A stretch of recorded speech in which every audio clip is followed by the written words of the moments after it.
अस्सलाम वालेकुम दोस्तों, मैं हूं Arsalan Malik. M English, M Urdu, M इस्लामियात। आप सबको मेरे चैनल वन पेपर क्रैकर पर खुश आमदीद। आज मैं आप सबके सामने मिनिस्ट्री ऑफ डिफेंस यानी आईएसआई का सिलेबस लेकर हाजिर हुआ हूं, जो कि काफ़ी स्टूडेंट्स पूछ रहे थे कि एमओडी का सिलेबस क्या है, तो उन लोगों के लिए खुसूसी तौर पर आज मैं वीडियो बना रहा हूं। अगर आप सबको मेरी वीडियो पसंद आए तो वीडियो को लाइक करें और चैनल को सब्सक्राइब भी करें। तो स्टार्ट करते हैं हम अपनी वीडियो को कि सिलेबस क्या होगा। सबसे पहले स्टूडेंट्स, आपका इंग्लिश का पोर्शन होगा। इंग्लिश के पोर्शन में आपको सिनोनिम्स मिलेंगे, आपको एंटोनिम्स मिलेंगे। सिनोनिम्स एंटोनिम्स आपको मालूम होगा कि सिनोनिम जो सिमिलर वर्ड्स होते हैं उनको कहते हैं, और जो एंटोनिम्स हैं जो ऑपोजिट वर्ड होते हैं उनको बोलते हैं। इसके बाद आपको पेयरिंग मिलेगी वर्ड्स की। पेयरिंग मतलब आपने अक्सर देखा होगा कि दो वर्ड्स आते हैं और नीचे चार ऑप्शन में भी उनके कपल्स होते हैं, और कहते हैं कि कौन सा कपल जो है वो ऊपर वाले कपल से मोस्ट सिमिलर है, मैच हो रहा है, या कौन सा सबसे ज्यादा सूटेबल है। ये वाले क्वेश्चंस आएंगे। इसके बाद आपको इंग्लिश में प्रीपोजिशंस मिलेंगी। प्रीपोजिशंस इन, ऑफ, ऑन, ये सारी जो है आपने बताना होता है कि उस सेंटेंस में जो है वो क्या लगेगी।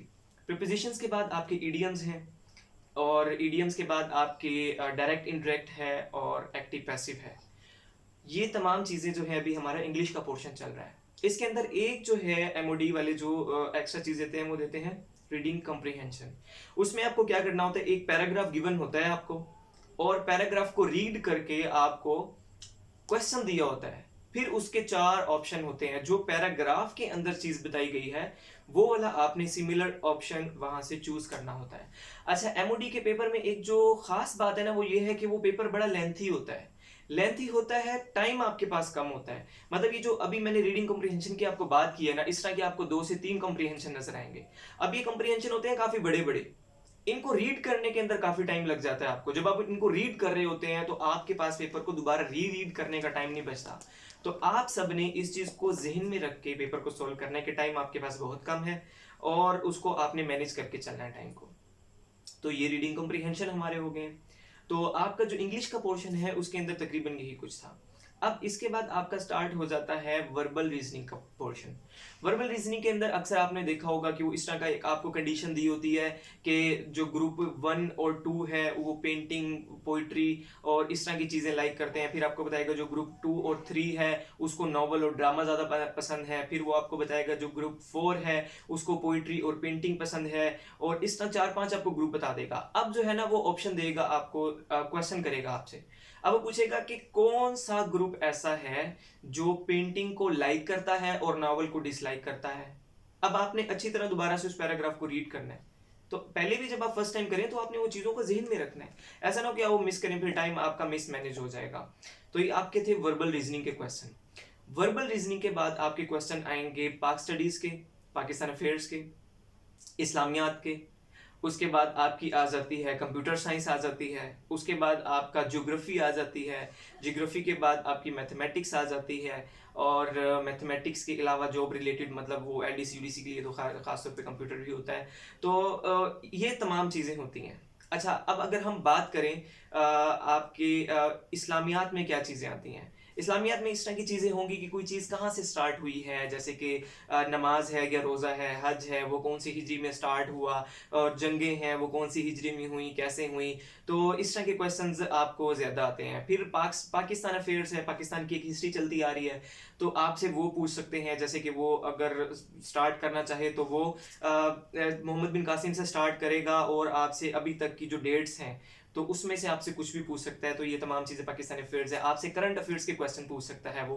फॉर एग्जांपल किसी पीएम ने या प्रेसिडेंट ने पाकिस्तान को कब विजिट किया, जैसे कि लास्ट टाइम एंटोनियो गुटेरेस जो है वो पाकिस्तान आया था, जो यूनाइटेड नेशन ऑर्गेनाइजेशन का जनरल सेक्रेटरी है, तो उसने विजिट किया था। आपसे उसकी डेट पूछ सकते हैं। इसके अलावा आपसे जो है जनरल नॉलेज में, जैसे कि रिवर्स हैं, कौन सा रिवर कहाँ पे पाया जाता है, और जैसे कि वोल्गा रिवर है वो किस जगह पाया जाता है, इस तरह के लॉन्गेस्ट रिवर, लार्जेस्ट रिवर वगैरह वगैरह।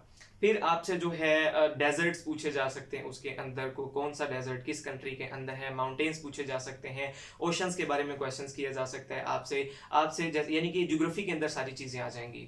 और उसके बाद आपसे कोई जो बुक्स होती हैं, जो फेमस राइटर हैं उन्होंने कौन सी बुक्स लिखी है, जैसे कि वो आपसे पूछ सकते हैं कि जो लाइन ऑफ फायर है वो किसने लिखी है, वो फ्रेंड्स नोट्स मास्टर किसने लिखी है, तो आपको बताना है कि वो किसने लिखी है। इस तरह आपने मतलब वो बुक्स को भी याद जहन में रखना है। और इसके अलावा जो है आपके मैथमेटिक्स के जो क्वेश्चन है वो बेसिक मैथमेटिक्स होती है। फॉर एग्जांपल आपसे रेशो पूछ सकते हैं, प्रोपोर्शन पूछ सकते हैं, और इसके अलावा आपसे एवरेज पूछ सकते हैं। मतलब ये इजी क्वेश्चन, इतने मुश्किल क्वेश्चन नहीं है। बाइनरी ऑपोजिशन होती है जैसे, वो आपसे क्वेश्चन किया जा सकता है। तो ये था जो अच्छा, उसके बाद कंप्यूटर साइंस भी है। कंप्यूटर साइंस में कीज आपसे पूछ सकते हैं, जैसे कि बोल्ड करने की क्या की है, पेस्ट करने की, कॉपी करने की, ये तमाम कीज आपको आनी चाहिए। वैसे तो आजकल वो थोड़ा मॉडर्न हो गए हैं जो कंप्यूटर साइंस के क्वेश्चन आ रहे हैं, तो वो थ्योरेटिकल क्वेश्चन भी ज्यादा दे रहे हैं, पहले ये कीज ज्यादा आ जाती थी। अच्छा, ये तो हमारा हो गया एक पोर्शन। अब जो है, अगर आप लोगों ने, किसी ने आप पहले भी दिया है तो उसको मालूम होगा कि जो एमओडी पेपर लेती है ना, उसके अंदर होता है इस तरह के, सबसे पहले वो लेती है ऑब्जेक्टिव पेपर। आपका अगर यानी कि एडी का पेपर है तो उसमें 200 मार्क्स की ऑब्जेक्टिव होती है, और अगर सब इंस्पेक्टर का है या एलडीसी यूडीसी का है तो इसमें 100 मार्क्स की जो होती है, ठीक है। इसके बाद आपका मेरिट बनता है, और जो टॉप 15 या 20 लोग हैं उन लोगों को वो नेक्स्ट स्टेज के लिए क्वालिफाई कर देते हैं। उसमें अब आपका होता है डिस्क्रिप्टिव टेस्ट। डिस्क्रिप्टिव टेस्ट के अंदर आपसे जो करंट अफेयर है, पाकिस्तान अफेयर्स है, या इंग्लिश के एसेज हैं, या कंप्रीहेंशन है, प्रेसी है, इस तरह के क्वेश्चन आपको दिए दिए जाएंगे, और वो आपने जो है सब्जेक्टिव जो है उसका करना है। इसके बाद जो लोग ये पास करेंगे उन लोगों का साइकोलॉजिकल टेस्ट। तो पहले ऐसे होता था, लेकिन लास्ट टाइम उन्होंने 2021 में जो पेपर लिया है एमओडी ने, उसके अंदर उन्होंने इसको जरा चेंज कर दिया। उन्होंने क्या किया कि जैसे एक सब इंस्पेक्टर का पेपर है ना, 100 मार्क्स का, जो मैंने आपको पहले नरेट कर चुका हूं, उसके बाद 50 मार्क्स की उन्होंने दे दी है साइकोलॉजिकल।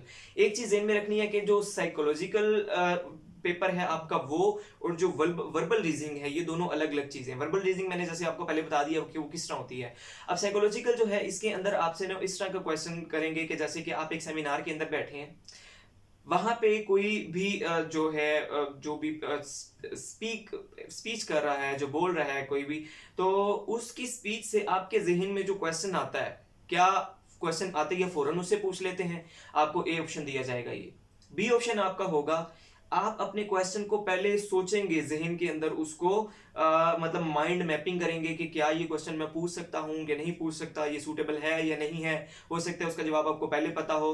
तो इस तरह के आपको क्वेश्चन है, आपने उन दोनों में से ए या बी में से एक के ऊपर टिक करना होता है। तो ये आपके हैं साइकोलॉजिकल तर्ज के।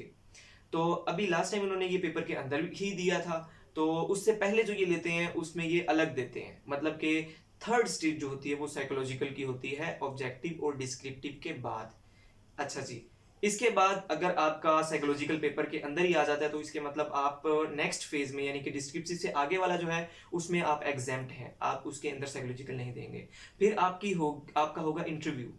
इंटरव्यू इनिशियल इंटरव्यू होता है, उसके बाद आपकी वेरिफिकेशन होगी, फिर आपको फाइनल इंटरव्यू के लिए कॉल करते हैं, और फिर एट द एंड जो है आपको आपकी सिलेक्शन हो जाती है। तो दोस्तों, अगर आपको ये सिलेबस की वीडियो अच्छी लगी हो तो इसको लाइक ज़रूर कीजिएगा, और मेरे चैनल को सब्सक्राइब भी कीजिएगा। मैं हूं अरसलान मलिक, और आप सब दोस्तों को अल्लाह हाफिज़।